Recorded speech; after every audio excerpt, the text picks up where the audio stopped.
Hello there, a fun, quick one today as I talk about the experience of my travels and how I'm always a work in progress. So let's hit the intro. Welcome to the Where's the Focus podcast. WTF is an entertaining yet educational ride with top guests from every industry. Knowing where your focus goes, your energy flows. Hosted by top-selling author, sought-after speaker, leading coach, and high-level executive in the financial industry, Daniel Manginelli. So, WTF? Welcome back to Where's the Focus podcast, better known as the WTF. As you can see right now from my background, I'm at a studio and it's cold. It's chilly. Off to another one of my daughter's schools, what they like to call ski week. Really, ski week? Like kids need a reason to be out of school for a week? Well, I'll take it as a reason to make memories. This year, from past years, the weather was a tad bit different. Now let me explain.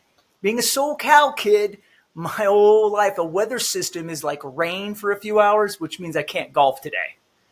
Yeah, well, Mother Nature had a different reason or lesson for me in mind. She had snow in the cards. And I've been in snow, of course, but I haven't driven in snow or ice, slick roads, or anything like that before. So my wife, who grew up in the East Coast, let me know that we need chains for our car. And I had the answer that the outlaw in Blazing Saddles said. Chains? We don't need no stinking chains. Something like that. So after a few choice words at each other, the compromise is we'd rent a car. So just as you know, when you're renting a car with traction control, it's not the same as four-wheel drive. Just there's a tidbit of information. I'm sure you get where I'm going with this. We left a day early to miss the heavy rain and cut about a 6-hour drive in half. Woke up early the next morning, drove 3 hours up the mountain. As we drove up the mountain, there were signs on the side of the road, those blinking ones that people see that says change required. And as I snickered, and I thought, that's for the cars that don't have special traction control. As we saw cars on the side of the road where it says $12 to apply your chains, it was just keep on going right on by. As I moved and put on my fresh rental car Icy Mode and traction control, because I'm ready for it now, off where we were going to where we were staying. As we moved through the city, it was snowing hard where you can barely see in some cases. The streets were packed with snow and some ice. And I was still doubling down that I knew better than all those people who had chains on their cars. So as we were slowing, we made it close to our place. We were almost there, and I was going to make the left turn, and I just had enough traction to make that left turn.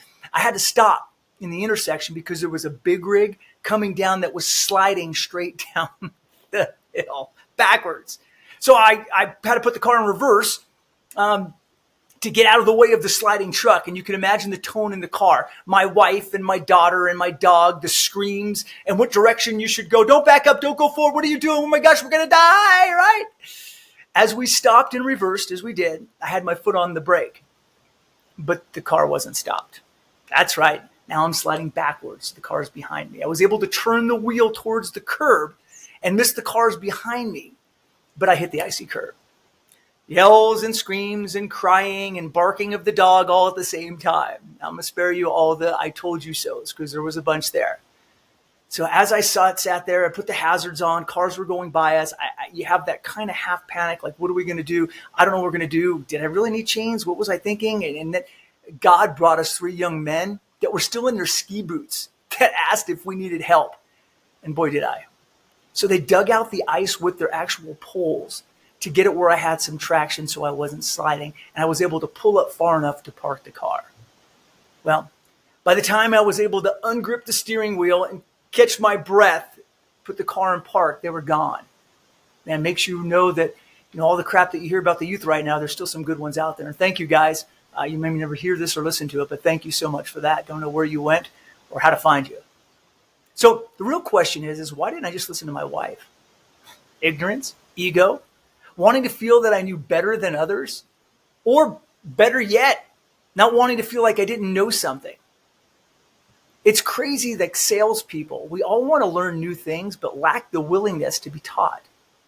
We all want ways to get better at what we do, but not at the cost of saying that I don't know how to do that. Does that make us weak or vulnerable to actually say, I don't know that? Sounds easy when you hear me say it in the story. But think of the last time someone told you what you should do to help you, and you said, hey, that's a great idea, but you didn't do it because my way is always better. So our ego and pride makes it difficult to take advice of others because we feel it implies that we have some lack of confidence and knowledge. We all get this emotional attachment to certain ideas, habits, or strategies. Letting go of these attachments can be challenging, but really could be in your best interest. We all learn things in different ways at different times. The key to learning new things is to be open to learn new things and recognize your way is not always the best way or the right way. Listen to those that have experience and knowledge and have been where you want to go or going. It's hard to lead someone out of struggle if you've never been in the struggle yourself. Be a lifelong learner this week. Say that one again. Be a lifelong learner this week. Let your ego go. Be open to advice, and don't let your will to be right have you slide into a curb. As always, make this week great, have fun, and make some dreams come true.